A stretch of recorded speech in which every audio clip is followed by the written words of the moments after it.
नमस्कार दर्शक बंधु जय जगन्नाथ। आज हूँ सेप्टेम्बर 8 तारिख सोमवार। तेज विलंबन कर आसतु नजर पकेबा आज दिन ओडिशा तथा देश विदेशर प्रमुख खबर गुड़िक परवर्ती खबर बीजेडी शासन में 5टी स्कूल रूपांतरण नारे होइछि महा घोटाला। एही 6टी जिलार नमूना ऑडिट्रु सीएजी धरी 90 कोटी अधिक टंकार हेरफेर। गंजाम केन्दुझर कटक सुंदरगढ़ बालेश्वर और जाजपुर ए जिलार स्कूल गुड़िकरे 5टी नारे होइथिबा दुर्नीति बाबदरे ड्राफ्ट रिपोर्ट रे उल्लेख करिसेंती सीएजी। जाको नै राज्यर प्रिंसिपल एजी पक्षरु चिठी लिखि विद्यालय गणशिक्षा विभाग ठारो मतामत मगा जाइछि। एजी ऑफिस पक्षरु 2024 अक्टोबर रु 2025 मार्च मध्यरे ऑडिट होइतला। गवर्नर काउंसिल को बिना अनुमति रे गंजाम जिल्लार 42 टी स्कूल को 2022 एप्रिल रे मैचिंग ग्रांट बाबदरे 18.93 कोटी टंका दिया जाइतला। मैचिंग ग्रांट बाबदरे स्कूल पिछा 30 लक्ष टंका देवार नियम थिबा बेले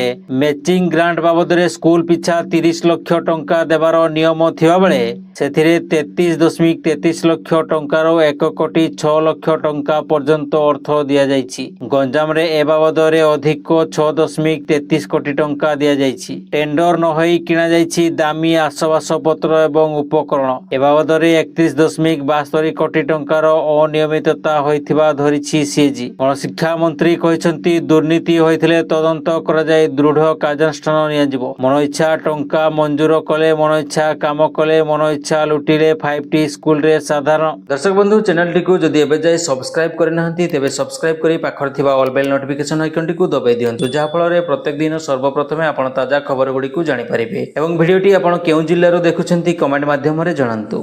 परवर्ती खबर कैंसर को शेष करने को आसिला वैक्सीन। क्लिनिकल ट्रायल रे सफल हैला रूस वैक्सीन। एने बड़ घोषणा करछंती रूसीय वैज्ञानिक।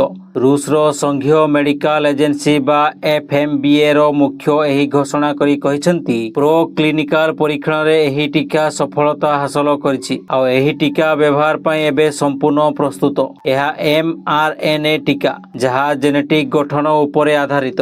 ए टीका शरीर रे रोग प्रतिरोधक शक्ति वृद्धि करने सह कैंसर कोष को चिन्हट कर नष्ट करदेव। या छड़ा यह बारंबार व्यवहार उपयोगी। यह टीका कैंसर प्रतिरोधक नुहे बरं कैंसर रोगी को चिकित्सा पाई व्यवहृत हेबो। तेबे यह को व्यवहार पाई मंजूरी लगी रूस स्वास्थ्य मंत्रालय को आवेदन करा जायछि। विश्वव्यापी वैज्ञानिक माने एही टीकार क्लिनिकल परीक्षण फलाफल को अपेक्षा करथिले। विश्व रे अन्य देश मध्य एमआरएनए आधारित कैंसर टीका उपरे गवेषणा करुछंती। अमेरिका और इकर बायोएनटेक एवं मॉडर्ना भली संस्था ए दिगरे कार्य करुछंती। कर्कट रोग विरुद्ध रे लढिबारे एक जुगान्तकारी सफलता होई पारे। एंटेरोमिक्स नामक एक विप्लवी एमआरएनए आधारित टीका क्लिनिकल परीक्षण रे 100% प्रभावशालीता एवं सुरक्षा प्रदर्शन करिछि। ए टीका कर्कट रोगर ट्यूमर को आक्रमण करिबा एवं नष्ट करिबा पई भाइरस व्यवहार करे एवं रोगीर रोग प्रतिरोधक शक्ति को वृद्धि करे जहा कर्कट रोग सहित लढिबा पई शक्ति प्रदान करे। एंटेरोमिक्स अनेक वर्षर प्रारंभिक परीक्षण दे गति करिছে एवं यह ट्यूमर वृद्धि को धीर करी देखाइछि एवं किछि क्षेत्र रे कर्कट रोग को संपूर्ण भाव में नष्ट कर दिए। परीक्षण सफलतार सहित समाप्त होगा सहित केवल नियामक क्लियरेंस पदक्षेप बाकी रही। स्वास्थ्य मंत्रालय आगामी सप्ताह गुड़िक तथ्यर चूड़ांत समीक्षा करियो बोली आशा करा जाउछि। परवर्ती खबर मोहन चरण माझी आज दिल्ली गस्तरे जिबे। श्री माझींकर यह हेबो 2 दिनिया गस्त। उपराष्ट्रपति निर्वाचन पूर्व दिल्ली रे से सांसदों को भेटिबार कार्यक्रम रही। मुख्यमंत्री श्री माझी गत 5 तारिख रे दिल्ली रु फेरिथिले। एही गस्त काल से राष्ट्रपति द्रौपदी मुर्मू केंद्र मंत्री अश्विनी वैष्णव एवं मनमोहन लाल खट्टर को भेटिथिले। ए गस्त नै मुख्यमंत्री कहिथिले नुआ दिल्ली रे महामहिम राष्ट्रपति द्रौपदी मुर्मू को सह सौजन्यमूलक साक्षात करिवार सौभाग्य प्राप्त होईछि। ए अवसर रे महामहिम राष्ट्रपति को सह ओडिशार विकास परियोजना एवं समृद्ध ओडिशा गठन दिगरे आमर दृष्टिकोण इत्यादि विषय रे आलोचना करिछि। केंद्र गृह नगर उन्नयन मंत्री मनोहर लाल खट्टर जी को सौजन्यमूलक साक्षात करिछि। केंद्र रेल सूचना प्रसारण इलेक्ट्रोनिक्स एवं सूचना प्रजुक्ति विद्या मंत्री ପ୍ରିୟଦର୍ଶିନୀ ବୈଷ୍ଣବଙ୍କ ସହ ସୌଜନ୍ୟମୂଳକ ସାକ୍ଷାତ କରିଛି। ଏହି ଅବସରରେ ଓଡ଼ିଶା ସମ୍ବନ୍ଧୀୟ ଅନେକ ଗୁରୁତ୍ୱପୂର୍ଣ୍ଣ ବିଷୟ ସହ ରାଜ୍ୟରେ ରେଳ ଭିତ୍ତିଭୂମିର ବିକାଶ, ସେମିକଣ୍ଡକ୍ଟର ଶିଳ୍ପ ଏବଂ ଆଇଟି କ୍ଷେତ୍ରର ପ୍ରସାର ଆଦି ବିଷୟରେ ଆଲୋଚନା କରିଛି। ପରବର୍ତ୍ତୀ ଖବର, ପଞ୍ଜାବରେ ବନ୍ୟା ପ୍ରଳୟ ଦିନକୁ ଦିନ ଭୟଙ୍କର ରୂପ ନେଉଛି। ବନ୍ୟାରେ ବର୍ତ୍ତମାନ ସୁଦ୍ଧା 46 ଜଣଙ୍କ ମୃତ୍ୟୁ ହୋଇଥିବା ବେଳେ 3,87,000 ଲୋକ ପ୍ରଭାବିତ ହୋଇଛନ୍ତି। ପ୍ରବଳ ବନ୍ୟାରେ ଖାଲି ଧନଜୀବନ ନୁହେଁ ବରଂ ଚାଷ ଜମି ବି ପ୍ରଭାବିତ ହୋଇଛି। 1.75 ଲକ୍ଷ ହେକ୍ଟର ଜମି ବନ୍ୟାରେ ପ୍ରଭାବିତ ହୋଇଥିବା ବେଳେ 2,000 ପାଖାପାଖି ଗାଁ ବନ୍ୟା ଘେରରେ ରହିଛି। ଗୋଟେ ପଟେ ଜୀବନ ଜଳବନ୍ଦୀ, ଅନ୍ୟପଟେ ଜଳର ଯାତନା। ପୁରା 23ଟି ଜିଲ୍ଲାର ଲୋକେ ଏବେ ବିଷମ ପରିସ୍ଥିତି ଦେଇ ଗତି କରୁଛନ୍ତି। ବିଭିନ୍ନ ସ୍ଥାନରେ ରିଲିଫ କ୍ୟାମ୍ପ କରି ବେଘର ଲୋକଙ୍କୁ ସୁବିଧା ଯୋଗାଇ ଦିଆଯାଉଥିବା ବେଳେ ଚିକିତ୍ସା ସେବା ଯୋଗାଇ ଦିଆଯାଉଛି। ସେପଟେ ପ୍ରଧାନମନ୍ତ୍ରୀ ନରେନ୍ଦ୍ର ମୋଦି ଆସନ୍ତା 9 ତାରିଖରେ ପଞ୍ଜାବରେ ବନ୍ୟା ପ୍ରଭାବିତ ଅଞ୍ଚଳ ପରିଦର୍ଶନ କରିବେ। ପଞ୍ଜାବରେ ସତଲେଜ, ବ୍ୟାସ ଏବଂ ରାଭି ନଦୀରେ ଜଳସ୍ତର ବୃଦ୍ଧି ଯୋଗୁଁ ଅନେକ କ୍ଷୟକ୍ଷତି ହୋଇଥିବାରୁ ପ୍ରଧାନମନ୍ତ୍ରୀ ରୂପନଗର, ପଟିଆଲ ଏବଂ ଜଳବନ୍ଦର ବନ୍ୟା ପ୍ରଭାବିତ ଗାଁ ପରିଦର୍ଶନ କରି କ୍ଷତିଗ୍ରସ୍ତଙ୍କ ସହିତ ଆଲୋଚନା କରିବେ। ସେ ରାଜ୍ୟ ସରକାର ଏବଂ ପ୍ରଶାସନିକ ଅଧିକାରୀଙ୍କ ସହ ରିଲିଫ ଓ ପୁନର୍ବାସ କାର୍ଯ୍ୟର ସମୀକ୍ଷା କରିବେ। ପରବର୍ତ୍ତୀ ଖବର, ବିହାରରେ ବିଧାନସଭା ନିର୍ବାଚନ ତାରିଖ ଘୋଷଣା ହେବାକୁ ସମୟ ଥିଲେ ମଧ୍ୟ ରାଜ୍ୟରେ ରାଜନୈତିକ ଉଷ୍ଣତା ବୃଦ୍ଧି ପାଇଛି। ରାଜ୍ୟ ସରକାର ନିଜ ଯୋଜନା ମାଧ୍ୟମରେ ଅଧିକରୁ ଅଧିକ ଲୋକଙ୍କୁ ଲାଭ ପହଞ୍ଚାଇବାକୁ ଚେଷ୍ଟା କରୁଥିବା ବେଳେ ବିରୋଧୀ ଦଳ ନିର୍ବାଚନ ପାଇଁ ପ୍ରସ୍ତୁତିକୁ ଶେଷ ରୂପ ଦେବାରେ ଲାଗିଛନ୍ତି। ରାଜ୍ୟ ସରକାରଙ୍କ ଘୋଷଣା ସାଧାରଣ ଲୋକଙ୍କୁ ବଡ଼ ଆଶ୍ୱସ୍ତି ଦେଇଛି। ସିଏମ୍ ନୀତିଶ କୁମାର ମହିଳାମାନଙ୍କୁ ଏକ ବଡ଼ ଉପହାର ଦେଇ ମୁଖ୍ୟମନ୍ତ୍ରୀ ମହିଳା ରୋଜଗାର ଯୋଜନାର ଶୁଭାରମ୍ଭ କରିଛନ୍ତି। ଏହି ଯୋଜନା ଅଧୀନରେ ମହିଳାଙ୍କୁ 10,000 ଟଙ୍କା ସହାୟତା ରାଶି ପ୍ରଦାନ କରାଯିବ। ଏହି ଯୋଜନା ପାଇଁ ଗତକାଲିଠୁ ଆବେଦନ କରିବା ଆରମ୍ଭ ହୋଇଛି। ସହରାଞ୍ଚଳରୁ ଆବେଦନ ପାଇଁ ଗାଇଡଲାଇନ୍ ଜାରି କରାଯିବ। ଏହି ଯୋଜନା ପାଇଁ କ୍ୟାବିନେଟ୍ 20,000 କୋଟି ଟଙ୍କା ଅନୁମୋଦନ କରିଛି। ମୁଖ୍ୟମନ୍ତ୍ରୀ ମହିଳା ରୋଜଗାର ଯୋଜନା ଆନୁଷ୍ଠାନିକ ଶୁଭାରମ୍ଭ ହୋଇଛି। ଏହି ଯୋଜନା ଅଧୀନରେ ଗତକାଲିଠୁ ସହରାଞ୍ଚଳ ଏବଂ ଗ୍ରାମାଞ୍ଚଳରେ ଆବେଦନ ଆରମ୍ଭ ହୋଇଛି। କୁହାଯାଉଛି ଯେ ସେପ୍ଟେମ୍ବରରେ ହିଁ ମହିଳାମାନଙ୍କୁ ପ୍ରଥମ କିସ୍ତିରେ 10,000 ଟଙ୍କା ମିଳିବ। ସହରାଞ୍ଚଳ ମହିଳାଙ୍କୁ ନଗର ନିଗମ ସ୍ୱତନ୍ତ୍ର ବୈଠକ କିମ୍ବା କ୍ଷେତ୍ରସ୍ତରୀୟ ସଂଗଠନର ବୈଠକରେ ଆବେଦନ କରିବାକୁ ପଡ଼ିବ। ସହରାଞ୍ଚଳର ଯେଉଁ ମହିଳାମାନେ ସ୍ୱୟଂ ସହାୟକ ଗୋଷ୍ଠୀ ସହିତ ଜଡ଼ିତ ନାହାନ୍ତି ସେମାନଙ୍କୁ ଜୀବିକା ୱେବସାଇଟରେ ଯାଇ ଫର୍ମ ପୂରଣ କରିବାକୁ ପଡ଼ିବ। ପରବର୍ତ୍ତୀ ଖବର, ସିବିଏସ୍ଇ ଢାଞ୍ଚାରେ ହେବ ସ୍ୱତନ୍ତ୍ର OTET ପରୀକ୍ଷା।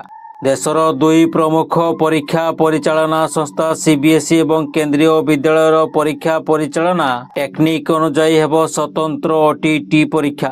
ଏନେଇ ସୂଚନା ଦେଇଛନ୍ତି ବୋର୍ଡ ସଭାପତି ଶ୍ରୀକାନ୍ତ ତରାଇ। OTET ପରୀକ୍ଷାରେ ବିଭ୍ରାଟ ହେବା ପରେ ଏହି ସିବିଏସ୍ଇ ଓ କେନ୍ଦ୍ରୀୟ ବିଦ୍ୟାଳୟରେ ପରୀକ୍ଷା ସଂସ୍ଥାର ଟେକ୍ନିକ୍ ଅନୁଧ୍ୟାନ କରାଯାଇଛି। ଆସନ୍ତା 27 ତାରିଖରେ ହେବ ସ୍ୱତନ୍ତ୍ର OTET ପରୀକ୍ଷା। ଡିଜିଲକର ବକ୍ସ ଟ୍ରଙ୍କରେ ପ୍ରଶ୍ନପତ୍ର ପୁଲିସ ସହାୟତାରେ ଯିବ। ଜିଲ୍ଲାପାଳ, ଏସ୍ପି ଏବଂ ଡିଓଙ୍କ ସହାୟତାରେ ହେବ ପରୀକ୍ଷା। 193ଟି କେନ୍ଦ୍ରରେ ପରୀକ୍ଷା ହେବ। ସେପ୍ଟେମ୍ବର 17 ତାରିଖରୁ ଆଡମିଟ୍ କାର୍ଡ ହେବ ଉପଲବ୍ଧ। ସେ କହିଛନ୍ତି OTET ପରୀକ୍ଷାରେ ବିଭ୍ରାଟ ହେବା ପରେ ଏହି ସିବିଏସ୍ଇ ଏବଂ କେନ୍ଦ୍ରୀୟ ବିଦ୍ୟାଳୟର ପରୀକ୍ଷା ସଂସ୍ଥାର ଟେକ୍ନିକ୍ ଅନୁଧ୍ୟାନ କରାଯାଇଛି। ପୂର୍ବରୁ ଏଭଳି କଥା ଜାଣି ନ ପାରିବାରୁ OTETରେ ଏଭଳି ବଡ଼ ଅଘଟଣ ହୋଇଥିଲା। ପରୀକ୍ଷା ପରିଚାଳନାରେ ଯେଉଁମାନେ ଅଛନ୍ତି ସେମାନଙ୍କ ଉପରେ ବି ନଜର ରହିଛି। 27ରେ ହିଁ ପରୀକ୍ଷା ହେବ। ଯାହା ପ୍ରଶ୍ନପତ୍ର ପାଟର୍ନ ରହିଥିଲା ସେହି ଅନୁଯାୟୀ ଏବଂ ସେହି ସେଣ୍ଟରରେ ପରୀକ୍ଷା ହେବ। ବ୍ୟବସ୍ଥାରେ ଆହୁରି କିଛି ନୂଆ କଥା ଯୋଡ଼ାଯାଇଛି, ତାହା ପରବର୍ତ୍ତୀ ପର୍ଯ୍ୟାୟରେ ଅବଗତ କରାଯିବ। ପରବର୍ତ୍ତୀ ଖବର, ଉପରାଷ୍ଟ୍ରପତି ନିର୍ବାଚନ ଆସନ୍ତା 9ରେ ଅନୁଷ୍ଠିତ ହେବାକୁ ଯାଉଛି। ଏହା ପୂର୍ବରୁ ରବିବାର ବିରୋଧୀ ଦଳ ନେତା ନବୀନ ପଟ୍ଟନାୟକ 4 ଦିନିଆ ନୂଆଦିଲ୍ଲୀ ଗସ୍ତରେ ଯାଇଛନ୍ତି। ଉପରାଷ୍ଟ୍ରପତି ନିର୍ବାଚନ ପୂର୍ବରୁ ନବୀନଙ୍କ ଏହି ଗସ୍ତ ନେଇ ଚର୍ଚ୍ଚା ଜୋର ଧରିଛି। ବିଜେଡି ଉପରାଷ୍ଟ୍ରପତି ନିର୍ବାଚନରେ ଏନ୍ଡିଏ ନା ଇଣ୍ଡିଆ ମେଣ୍ଟ ପ୍ରାର୍ଥୀଙ୍କୁ ସମର୍ଥନ ଦେବ ସେ ନେଇ କିଛି ସ୍ପଷ୍ଟ କରିନାହିଁ। ବିଭିନ୍ନ ସମୟରେ ଏନ୍ଡିଏକୁ ସମର୍ଥନ କରିବା ପାଇଁ ଦଳ ମହଙ୍ଗା ସାବ୍ୟସ୍ତ ହୋଇଛି ବୋଲି ଅନେକ ନେତା ଦଳ ଭିତରୁ ବିଭିନ୍ନ ସ୍ଥାନରେ ଚର୍ଚ୍ଚା କରୁଛନ୍ତି। ହେଲେ ଦଳର ଆଭିମୁଖ୍ୟ ଉପରାଷ୍ଟ୍ରପତି ନିର୍ବାଚନରେ ବଦଳିବ ନା ନାହିଁ ଏହା ଉପରେ ସମସ୍ତଙ୍କ ନଜର ରହିଛି। ବିଜେଡିର ଏବେ 7 ଜଣ ରାଜ୍ୟସଭା ସଦସ୍ୟ ଅଛନ୍ତି। ସେମାନଙ୍କ ସୂତ୍ରରୁ ମିଳିଥିବା ଖବର ଅନୁଯାୟୀ ଉପରାଷ୍ଟ୍ରପତି ନିର୍ବାଚନରେ ଦଳ ଭୋଟିଂରୁ ବିରତି ରହିବ ବୋଲି ଏକ ପ୍ରକାର ଅଲିଖିତ ନିର୍ଦ୍ଦେଶ ଜାରି କରାଯାଇଛି। ଦଳ ଭୋଟିଂରୁ ବିରତ ରହିବା ଅର୍ଥ ପରୋକ୍ଷରେ ଏନ୍ଡିଏ ପ୍ରାର୍ଥୀଙ୍କୁ ସମର୍ଥନ ଦେବା ସଙ୍ଗେ ସମାନ। ଅନ୍ୟପଟେ ଏଭଳି ସ୍ଥିତିରେ ଶନିବାର ଦଳର ରାଜନୈତିକ ବ୍ୟାପାର କମିଟି ବୈଠକ ଡକାଯାଇଥିଲା। ନବୀନଙ୍କ ଅଧ୍ୟକ୍ଷତାରେ ବସିଥିବା ବୈଠକରେ ବି ଦଳ ଯଦି ଏନଡିଏ ପ୍ରାର୍ଥୀଙ୍କୁ ସମର୍ଥନ କରେ ଏହା ବିଜେଡିକୁ କ୍ଷତି ପହଞ୍ଚାଇବ ବୋଲି ସେମାନଙ୍କ ଭିତରୁ କେତେଜଣ ସଦସ୍ୟ ପ୍ରସ୍ତାବ ରଖିଥିଲେ। ବୈଠକରେ ଉପସ୍ଥିତ ଜଣେ ସଦସ୍ୟଙ୍କ ସୂଚନା ମୁତାବକ ସମସ୍ତେ ଏନଡିଏ ପ୍ରାର୍ଥୀଙ୍କୁ ବିରୋଧ କରିବା ନେଇ ପରୋକ୍ଷରେ ପ୍ରସ୍ତାବ ଦେଇଥିଲେ ସୁଦ୍ଧା ଏହା କେତେ ଗ୍ରହଣୀୟ ତାହା ସମୟ କହିବ ବୋଲି ସେ ସୂଚନା ଦେଇଛନ୍ତି। ପରବର୍ତ୍ତୀ ଖବର, ରାଜ୍ୟରେ ରୋଗୀ ସେବାରେ ମେରୁଦଣ୍ଡ ପାଲଟିଥିବା 108 ଆମ୍ବୁଲାନ୍ସକୁ ନେଇ ସାଂଘାତିକ ଚିତ୍ର ସାମ୍ନାକୁ ଆସିଛି। 227ଟି ଆମ୍ବୁଲାନ୍ସ ହଠାତ୍ ଅଚଳ ହୋଇଯିବାରୁ ରୋଗୀ ସେବାରୁ ବାଦ ପଡ଼ିଛି। ଅଚଳ ହୋଇଥିବା ଏସବୁ ଆମ୍ବୁଲାନ୍ସ ଆସନ୍ତା କିଛି ଦିନ ଭିତରେ ପୁଣି ଥରେ ରୋଗୀ ସେବାରେ ସାମିଲ ହେବା ଆଶଙ୍କା କମ୍। ଏଥିପାଇଁ ବିଭିନ୍ନ ଜିଲ୍ଲାରେ ରୋଗୀ ସେବା ବାଧାପ୍ରାପ୍ତ ହୋଇଛି। ରୋଗୀଙ୍କ ପାଖରେ ଆମ୍ବୁଲାନ୍ସ ପହଞ୍ଚିବାକୁ ଯଥେଷ୍ଟ ବିଳମ୍ବ ହେଉଛି।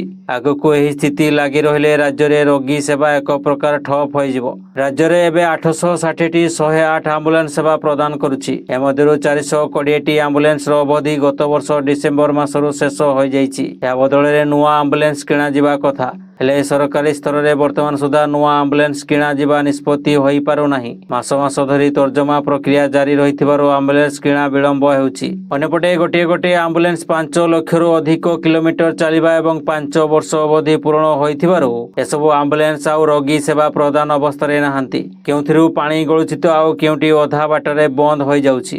ଯେତେ ମରାମତି କଲେ ବି ଗାଡ଼ି ଅବସ୍ଥାରେ ବିଶେଷ ପରିବର୍ତ୍ତନ ହେଉନାହିଁ। ଧୀରେ ଧୀରେ ଗୋଟିଏ ଆମ୍ବୁଲାନ୍ସ ରୋଗୀ ସେବାରୁ ବାଦ ପଡ଼ୁଛନ୍ତି। ପରବର୍ତ୍ତୀ ଖବର, ଘରୋଇ କମ୍ପାନୀରେ କିମ୍ବା ଚୁକ୍ତିଭିତ୍ତିକ କାମ କରୁଥିବା ପ୍ରାୟ ଅଧିକାଂଶ କର୍ମଚାରୀଙ୍କ ଇପିଏଫ୍ଓ ଆକାଉଣ୍ଟ ରହିଥିବ ନିଶ୍ଚୟ। ଏହା ଏକ ସରକାରୀ ଭବିଷ୍ୟତ ନିଧି। ଏହାଛଡ଼ା କର୍ମଚାରୀଙ୍କ ଅଚାନକ ଆବଶ୍ୟକତା ହେଲେ ମଧ୍ୟ ଏଥିରୁ ଟଙ୍କା ଉଠାଇ ନିଜ କାମରେ ଲଗାଇ ପାରିବେ। କିନ୍ତୁ ଅନେକ ସମୟରେ ଏଥିରୁ ଟଙ୍କା କାଢ଼ିବା ମୁସ୍କିଲ ହୋଇଯାଇଥାଏ। କାରଣ ଟଙ୍କା ପାଇଁ ଆବେଦନ କରିବା ପରେ ତୁରନ୍ତ ଟଙ୍କା ଆସିନଥାଏ। ଆକାଉଣ୍ଟରେ ଟଙ୍କା କ୍ରେଡିଟ୍ ହେବାକୁ ଅନେକ ଦିନ ଲାଗିଥାଏ, ଯାହାକୁ ନେଇ ଏମର୍ଜେନ୍ସି ବେଳେ ଚିନ୍ତାରେ ପଡ଼ିଯାନ୍ତି ଲୋକେ। ବର୍ତ୍ତମାନ ଏହି ପ୍ରକ୍ରିୟାକୁ ଆହୁରି ସହଜ ଏବଂ ତ୍ୱରିତ କରିବାକୁ ପ୍ରସ୍ତୁତି କରୁଛନ୍ତି ଇପିଏଫ୍ଓ କର୍ତ୍ତୃପକ୍ଷ। ଦେଶର କୋଟି କୋଟି କର୍ମଚାରୀଙ୍କ ପାଇଁ ପିଏଫ୍ ଖାତାରୁ ଟଙ୍କା ଉଠାଇବା ଏବେ ହେବ ସହଜ।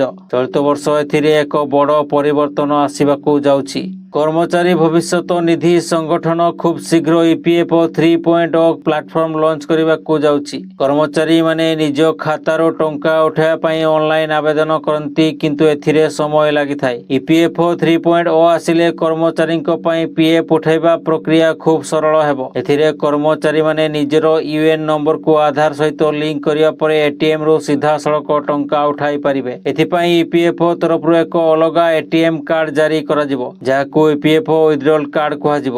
ଏହି କାର୍ଡ ବ୍ୟାଙ୍କ ଏଟିଏମ୍ କାର୍ଡ ପରି କାମ କରିବ ଏବଂ ସିଧାସଳଖ ପିଏଫ୍ ଆକାଉଣ୍ଟ ସହିତ ଲିଙ୍କ ହେବ। ଅର୍ଥାତ୍ ଯେମିତି ସାଧାରଣ ଆମେ ଏଟିଏମ୍ରୁ ଟଙ୍କା ଉଠାନ୍ତି, ସେହିପରି ଏହି କାର୍ଡରୁ ମଧ୍ୟ ସହଜରେ ଟଙ୍କା ଉଠାଇ ପାରିବେ। ଏହା ବ୍ୟତୀତ ଯଦି କେହି ୟୁପିଆଇରୁ ଟଙ୍କା ଉଠାଇବାକୁ ଚାହାନ୍ତି, ତେବେ ସେ ନିଜର ୟୁପିଆଇ ଆକାଉଣ୍ଟକୁ ପିଏଫ୍ ଖାତା ସହିତ ଲିଙ୍କ କରି ଟଙ୍କା ଉଠାଇ ପାରିବେ। ତେଣୁ ଏଥର ଲୋକଙ୍କ ୟୁପିଏଫ୍ରୁ ଟଙ୍କା ଉଠାଇବା ଟେନସନ୍ ଯିବ। ପରବର୍ତ୍ତୀ ଖବର, ବର୍ତ୍ତମାନ ଯୁବପିଢ଼ିଙ୍କ ମଧ୍ୟରେ ଡେଟିଂ ଆପ୍ ବେଶ ଲୋକପ୍ରିୟତା ହାସଲ କରିଛି। ଡିଜିଟାଲ ଯୁଗରେ ମନଲାଖି ସାଥୀଟିଏ ଖୋଜିବାକୁ ଡେଟିଂ ଆପ୍ ହିଁ ଜରିଆ ସାଜିଛି। ସାଥୀ ଖୋଜିବା ଏ ଆପ୍ ଯେତେ ସହଜ କରିଛି, ସେତେ ବିପଦ ମଧ୍ୟ ବଢ଼ିଛି। ଟିଣ୍ଡର, କ୍ୱାକ୍ ଭଳି ଆପ୍ରେ ଅନେକ ଯୁବବର୍ଗ ଠକାମିର ଶିକାର ବି ହେଉଛନ୍ତି। ବର୍ତ୍ତମାନ ରାଜଧାନୀ ଦିଲ୍ଲୀରେ ଏଭଳି ଏକ ଘଟଣା ଚର୍ଚ୍ଚାର କେନ୍ଦ୍ରବିନ୍ଦୁ ପାଲଟିଛି। ଡେଟ୍ରେ ଯାଇ ଜଣେ ଯୁବକଙ୍କୁ 50,000 ଟଙ୍କା ଗଣିବାକୁ ପଡ଼ିଛି। ତେଣୁ ବର୍ତ୍ତମାନ ଡେଟ୍ରେ ଯାଉଥିଲେ ସାବଧାନ ରହିବାକୁ ସୋସିଆଲ ମିଡିଆ ୟୁଜର୍ସ ଆଲୋଚନା କଲେଣି। ଠକେଇର ଶିକାର ହେବା ପରେ ଜଣେ ଯୁବକ ଏହାକୁ ନେଇ ରେଡିଟ୍ରେ ସେୟାର କରିଥିଲେ। ଯୁବକଙ୍କ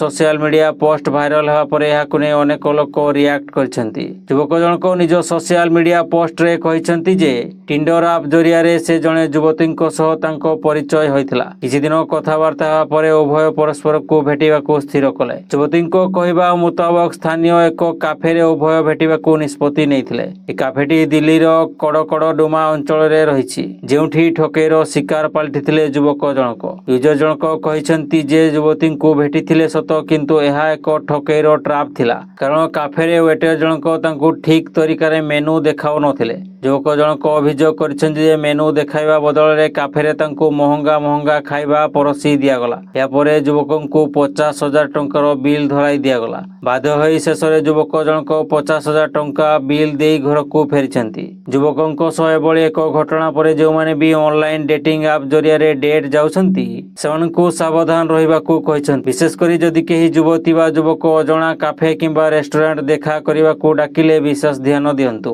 ଯେଉଁ କାଫେକୁ ଯାଉଛନ୍ତି ତାହାର ରିଭ୍ୟୁ ଦେଖି ନିଅନ୍ତୁ, ଯାହାଦ୍ୱାରା ଯୁବକଙ୍କ ଭଳି ଠକେଇର ଶିକାର ହେବାରୁ ବର୍ତ୍ତି ପାରିବେ ଲୋକେ। ତେବେ ଗୋଟିଏ ଘଟଣା ନୁହେଁ, ଯୁବକ ଜଣକ ନିଜର ଅନୁଭୂତି ସେୟାର କରିବା ପରେ ଜଣେ କଲିକତାର ଯୁବକଙ୍କ ସହ ଏମିତି ହିଁ ଘଟିଥିବା କଥା କହିଛନ୍ତି। ଏଠାରେ ଯୁବକ ଜଣକ ଅର୍ଡର କରିନଥିବା ଖାଦ୍ୟ ମଧ୍ୟ ବିଲ୍ରେ ଯୋଡ଼ି ଦିଆଯାଇଥିଲା। ଏହି ଘଟଣାକୁ ନେଇ ଏବେ କୋର୍ଟରେ ମାମଲା ଚାଲିଛି, ତେଣୁ ସତର୍କ ରହିବାକୁ ସେ ପରାମର୍ଶ ଦେଇଛନ୍ତି। ପରବର୍ତ୍ତୀ ଖବର, ବଲାଙ୍ଗୀର ଜିଲ୍ଲା ଆଗଲପୁର ବ୍ଲକ ବଡ଼ଟିକା ପଞ୍ଚାୟତରେ ପ୍ରଧାନମନ୍ତ୍ରୀ ଆବାସ ନିର୍ମାଣରେ ଚଞ୍ଚକତା ହୋଇଥିବା ନେଇ ସ୍ଥାନୀୟ ଲୋକଙ୍କ ଅଭିଯୋଗ କ୍ରମେ ବିଭିନ୍ନ ଗଣମାଧ୍ୟମରେ ଖବର ପ୍ରକାଶ ପାଇଛି। ଏହାକୁ ବ୍ଲକ ପ୍ରଶାସନ ସମ୍ବେଦନ ସହ ନେଇଛନ୍ତି। ଏହି ଅନିୟମିତତା ଉପରେ ସ୍ୱତନ୍ତ୍ର ଭାବେ ତଦନ୍ତ କରିବେ ବୋଲି ବିଡିଓ ମହାପାତ୍ର କୁଲଦୀପ ମହାନ୍ତି କହିଛନ୍ତି। ଅପରପକ୍ଷରେ ଏହି ଘଟଣାକୁ ନେଇ ବ୍ଲକ ଅଧ୍ୟକ୍ଷା ଗୀତାଞ୍ଜଳି ଦାସ ମଧ୍ୟ ଉଦ୍ବେଗ ପ୍ରକାଶ କରିଛନ୍ତି। ଆଗଲପୁର ବ୍ଲକ ବଡ଼ଟିକା ପଞ୍ଚାୟତର ବଡ଼ଟିକା ଡାଙ୍ଗରପଡ଼ା ଅଞ୍ଚଳର ବାପଘରେ ରହୁଥିବା ଜଣେ ମହିଳା ହିତାଧିକାରୀ ପଞ୍ଚାୟତରୁ କାର୍ଯ୍ୟାଦେଶ ପାଇଛନ୍ତି।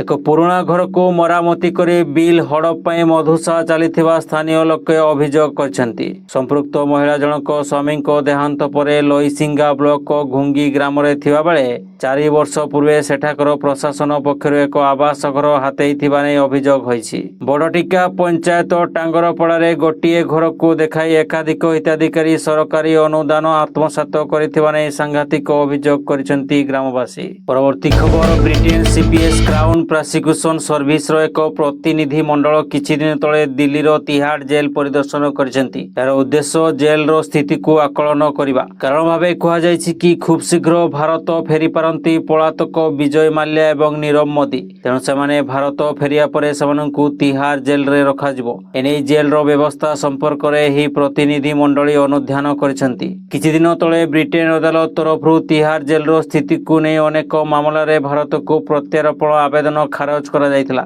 ସେପଟେ ଭାରତ ସରକାରଙ୍କ ତରଫରୁ ବ୍ରିଟେନ କୋର୍ଟକୁ ଗ୍ୟାରେଣ୍ଟି ଦିଆଯାଇଛି ଯେ ଜେଲରେ କୌଣସି ଅଭିଯୁକ୍ତଙ୍କ ସହ ମାରପିଟ ଏବଂ ବେଆଇନ ଜେରା ଭଳି ଘଟଣା ହେବ ନାହିଁ। ଏହାକୁ ନଜରରେ ରଖି ସିପିଏସ୍ର ଟିମ୍ ଦିଲ୍ଲୀ ତିହାର ଜେଲ ପହଞ୍ଚି ଜେଲର ସୁବିଧା ଅସୁବିଧା ବାବଦରେ ଯାଞ୍ଚ କରିଛନ୍ତି। ଭାରତୀୟ ଗଣମାଧ୍ୟମର ରିପୋର୍ଟ ମୁତାବକ ସିପିଏସ୍ ଟିମ୍ ତଦାରଖ କରିବା ବେଳେ ତିହାର ଜେଲର ସୁରକ୍ଷା ୱାର୍ଡ ପର୍ଯ୍ୟନ୍ତ ଯାଇଥିଲେ। ସେଠାରେ ସେ ଅନେକ କଏଦୀଙ୍କ ସହ କଥା ହୋଇଥିଲେ।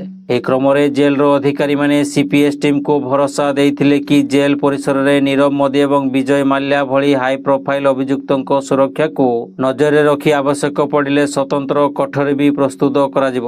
ପରବର୍ତ୍ତୀ ଖବର, ହିମାଚଳ ପ୍ରଦେଶର କଂଗ୍ରେସ ସୁଖୁ ସରକାର ହଜାର ହଜାର ସରକାରୀ କର୍ମଚାରୀଙ୍କୁ ଏକ ବଡ଼ ଆର୍ଥିକ ଝଟକା ଦେଇଛନ୍ତି। 2022 ମସିହାରେ ସପ୍ତମ ବେତନ କମିଶନ ସୁପାରିଶ ଅନୁଯାୟୀ କର୍ମଚାରୀଙ୍କ ଦରମା ବୃଦ୍ଧି କରାଯାଇଥିଲା, ଯାହା ଲକ୍ଷ ଲକ୍ଷ କର୍ମଚାରୀଙ୍କୁ ଲାଭ ଦେଇଥିଲା। କିନ୍ତୁ ବର୍ତ୍ତମାନ ସୁଖୁ ସରକାର ସେହି ସଂଶୋଧିତ ବେତନ ନିୟମର ବିଜ୍ଞପ୍ତିକୁ ପ୍ରତ୍ୟାହାର କରି ପୁନଃ ଦରମା ସ୍ଥିର କରିବାକୁ ନିର୍ଦ୍ଦେଶ ଜାରି କରିଛନ୍ତି। ଏହି ନିଷ୍ପତ୍ତି ପରେ କର୍ମଚାରୀଙ୍କ ଦରମା 10ରୁ 20,000 ଟଙ୍କା ପର୍ଯ୍ୟନ୍ତ ହ୍ରାସ ପାଇପାରେ। ସରକାର କହିଛନ୍ତି ଯେ ନୂତନ ବିଜ୍ଞପ୍ତି ଅନୁଯାୟୀ ଦରମା ସ୍ଥିର କରାଯିବ, ଯାହାଦ୍ୱାରା ଦରମା ଗଠନରେ ଉନ୍ନତି ଆସିପାରିବ। ତଥାପି ପୂର୍ବରୁ ସୁବିଧା ପାଉଥିବା କର୍ମଚାରୀଙ୍କଠାରୁ କୌଣସି ଆଦାୟ କରାଯିବ ନାହିଁ। କିନ୍ତୁ ଏହି ନିଷ୍ପତ୍ତି ଯୋଗୁଁ 89 ବର୍ଗର କର୍ମଚାରୀଙ୍କୁ କଷ୍ଟ ସହିବାକୁ ପଡ଼ିବ। ଏହି ନିଷ୍ପତ୍ତି ପରେ କର୍ମଚାରୀଙ୍କ ମଧ୍ୟରେ ଅସନ୍ତୋଷ ପ୍ରକାଶ ପାଇଛି।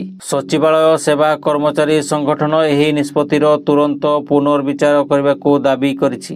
ସଂଗଠନ ଆଜି ମୁଖ୍ୟମନ୍ତ୍ରୀଙ୍କୁ ଭେଟିବାକୁ ନିଷ୍ପତ୍ତି ନେଇଛି। ସଂଗଠନ କହିଛି ଯେ ଏହି ପଦକ୍ଷେପ କର୍ମଚାରୀଙ୍କ ସ୍ୱାର୍ଥରେ ନୁହେଁ ଏବଂ ଏହା ସରକାରୀ କର୍ମଚାରୀଙ୍କ ଆର୍ଥିକ ଅବସ୍ଥା ଉପରେ ବଡ଼ ପ୍ରଭାବ ପକାଇବ। ହିମାଚଳ ପ୍ରଦେଶ ସଚିବାଳୟ ସେବା କର୍ମଚାରୀ ସଂଗଠନ ଏକ ଜରୁରୀକାଳୀନ ବୈଠକ ଡାକିଛି। ଏହି ବୈଠକରେ ନିଷ୍ପତ୍ତି ନିଆଯାଇଛି ଯେ ସେପ୍ଟେମ୍ବର 8 ତାରିଖରେ ଗଠନ ପ୍ରତିନିଧିମାନେ ପ୍ରମୁଖ ଅର୍ଥ ସଚିବ, ମୁଖ୍ୟ ସଚିବ ଏବଂ ମୁଖ୍ୟମନ୍ତ୍ରୀଙ୍କୁ ଭେଟି ସରକାରଙ୍କୁ ତୁରନ୍ତ ବିଜ୍ଞପ୍ତି ପ୍ରତ୍ୟାହାର କରିବାକୁ ଅନୁରୋଧ କରିବେ। ସଂଗଠନ କହିଛି ଯେ କର୍ମଚାରୀଙ୍କ ପରିଶ୍ରମର ଟଙ୍କାରେ କୌଣସି ପ୍ରକାର ହ୍ରାସ ଗ୍ରହଣୀୟ ନୁହେଁ।